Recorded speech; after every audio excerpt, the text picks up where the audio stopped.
Good morning mga kapakner, panibagong araw at syempre panibagong vlog tayo. Ayan at nandito na kami sa bukid. Nandito na rin si Mamboy mag sisiklat dito sa sitaw. Bali pitas din namin ng upo ngayon. Hindi muna tayo pipitas, tatanggalin ko muna yung alambre doon sa dulo para maaararo.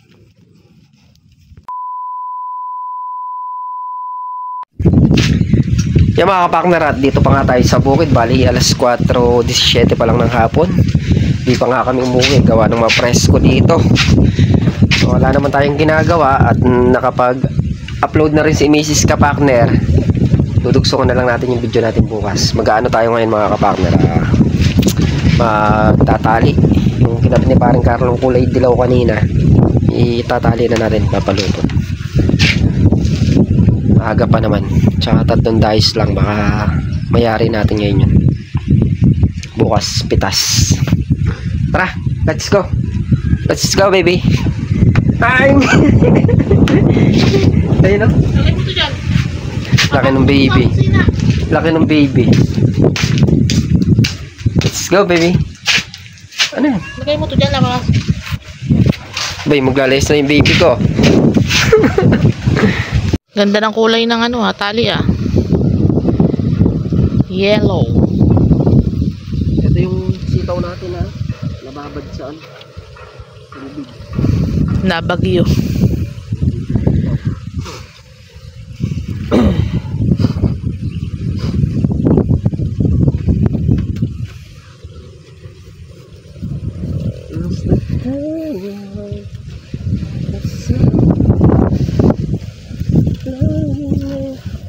Oh, hindi.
Yan mga kapakner, tapos na nga yung unang ano na to, hilera.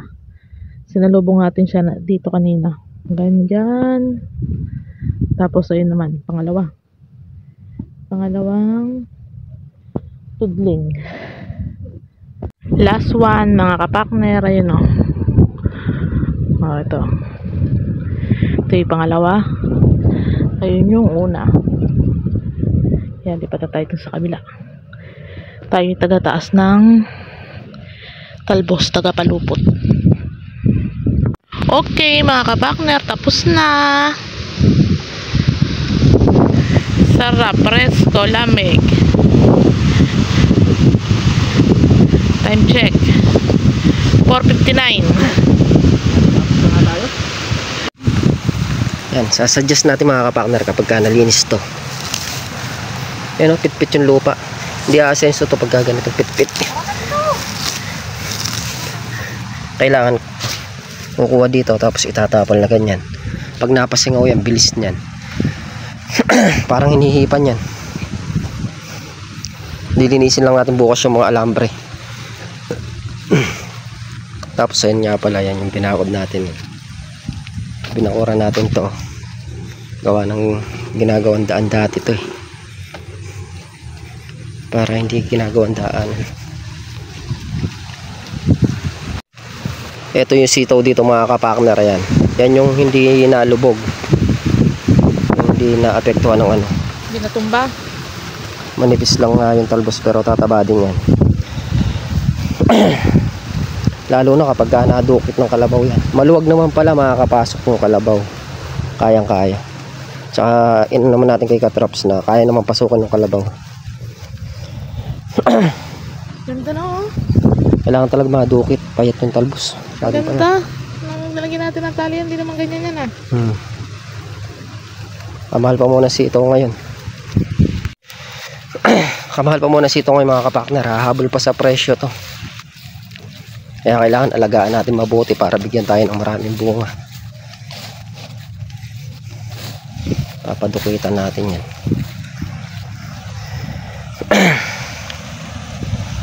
Kung ano kailangan ng halaman, yun yung gagawin natin. Kailangan yan, nabugbog sa tubig yan eh.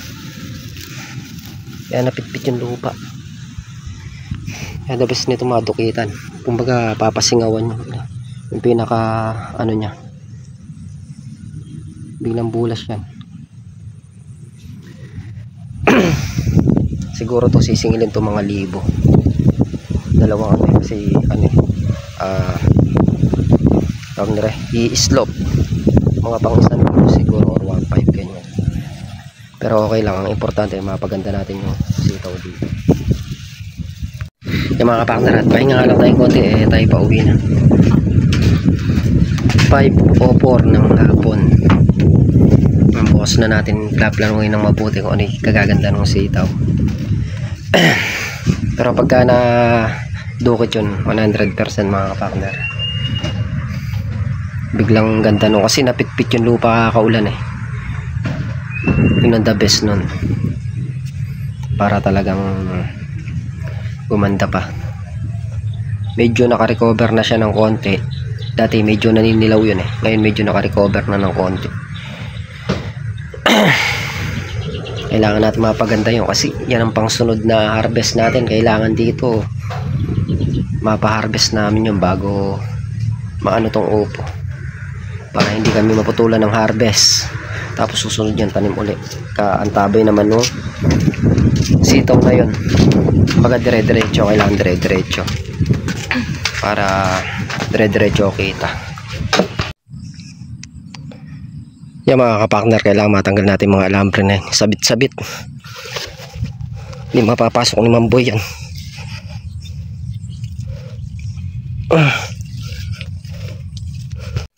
Yung mga kapakner, itong kabiyak hindi na mapapasok gawan may sargahan.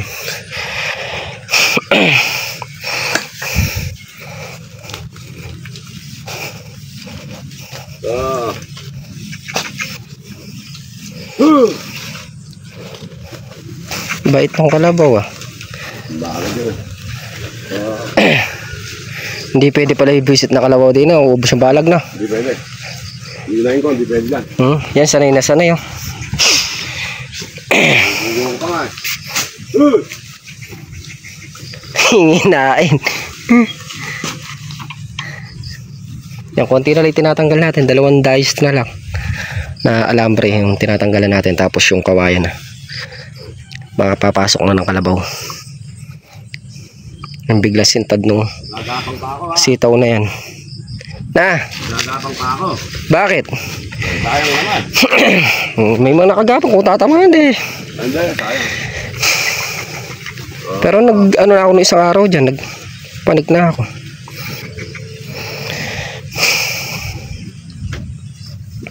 Ganyan lang bale magiging lang ha. Pasingaw lang. Oo, okay lang yan. Hindi pwede pagsalpukin eh. Ang importante lang, huwag nabababara ng Kasi may sisip-sip na ng tubig ha. Yan naman kasi, hindi naman naanohan ng tubig to. Yun lang. Nasa baba. Bungkal natin. Kumbaga yung pasingaw lang talaga yan eh. Oo. Salapsap.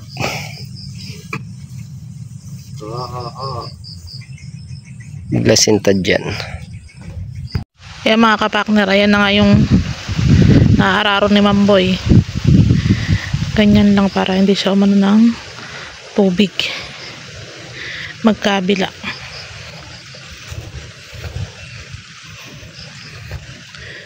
Yan. Ganda.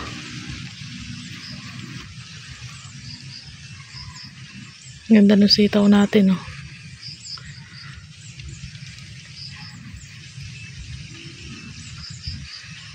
Bali yung dalawa, tapos na rin pumitas.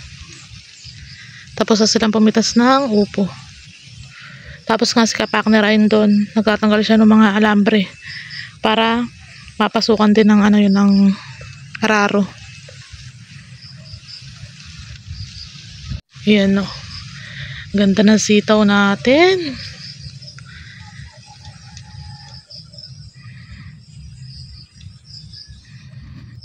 Madamo na dito.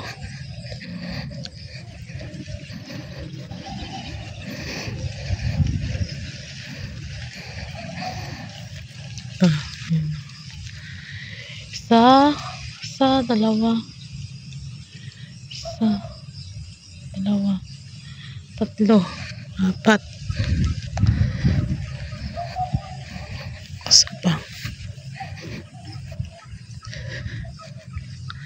5, 6. Tsaka meron pa sa unahan, tsaka yung 4 dito na nabuwal.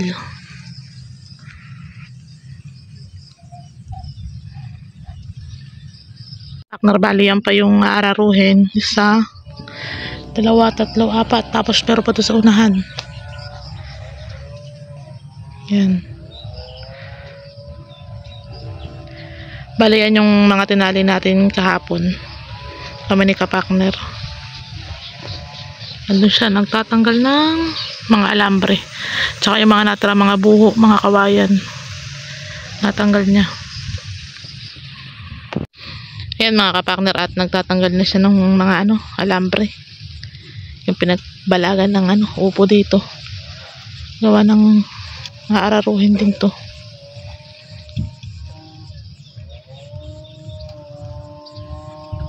Para hindi maalambre si tanggol. Parami pa yan? Madami pa? Alambre? Kape muna. Ito pala, oyo.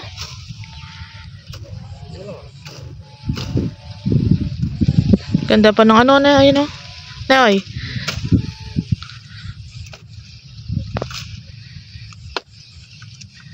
Mariway mga talbos ng upo.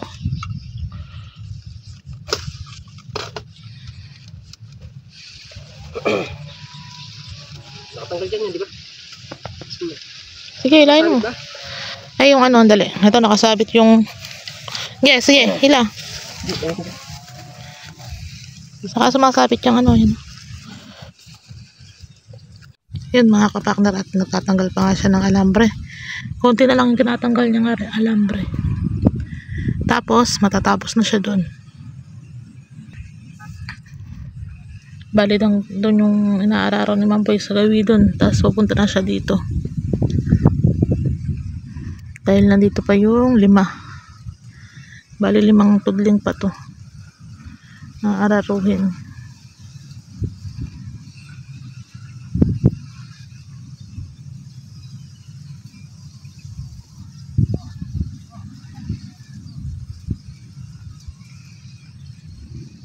Mga kapakner, at natanggalan na nga natin ang alambre. Bali, yung kawayan na lang na nakapalang sa dulo. Tatanggal. Walang tayong plais. Ayun na pasukan ng alambre. Ay, yung dulo na yan. Paglit na natin kinabaho kasi dire-diretso tayo. Sa ano?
Yan mga kapakner, at natapos na nga mag-washing mag-washing ano washing ko? Mag-washing kasi kami, kaya washing yung nasasabi ko eh.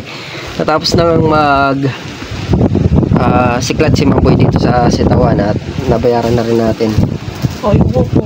Bali yung upo, sila parang katrops lang kumitas tayo, nag-ayos tayo ng ano doon, yung alambre, pinagtatanggal ko para makaraan yung kalabaw ni Mamboy.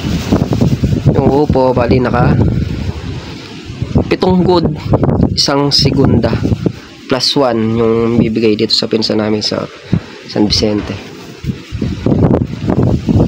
Yun nga mga kapakner, tumingin na rin sila ng mag-stable dito sa igagayak namin na balag doon sa may manggahan doon.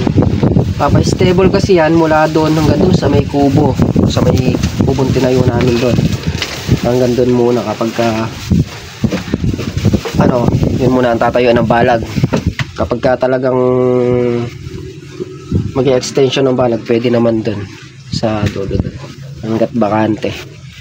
Pero ang pinaalam lang natin kila Sir Jun dyan, ito lang yung sa may manggahan, yun muna yung tatayuan namin. Kasi yung galing na balag dito sa may dulo, yun lang ang ililipat muna namin dun eh.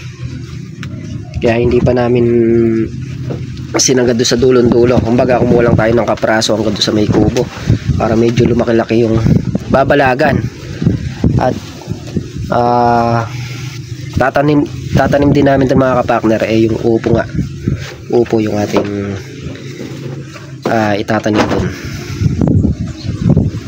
Dire-diretso na tayo, upot sitaw lang tayo mga kapakner. At pag natapos kung mapa-stable ngayon, bukas pwede na rin patudling kay Mamboy yan para maigayak na namin yung balag. Dahil tong sa may upo, halos nayari na tayo sa trabaho dito. Nakapalupot na rin yung mga sitaw konting tabas-tabas na lang yung 4 na tudling na natitira dito at wala nang ganong gagawin. Kaya kailangan singit na namin yung balag doon habang nag-aaraw. Yung mga kapakner, dito na kami sa bahay. Naliyan nga, gano'n tayo, naglalaba kaya maaga kami umuwi. Bukas, ano bang trabaho din bukas? Hindi natin alam kung napagpa-stable si paring Carlo. Malalaan natin bukas siya pag-usong natin. Pero nasa kanya na rin yung yung pang diesel kung saan stable doon sa may manggahan. Yung mga kapakner, ayan nga po yung kaganapan ngayong araw. Pagpitas na sitaw at syempre papaararo sa may tudling ng aming sitaw. Muli po mga kapakner, hanggang dito na kami sa video. Thank you po sa patuloy niyo pong suporta. Ingat po lahat and God bless. Bye bye.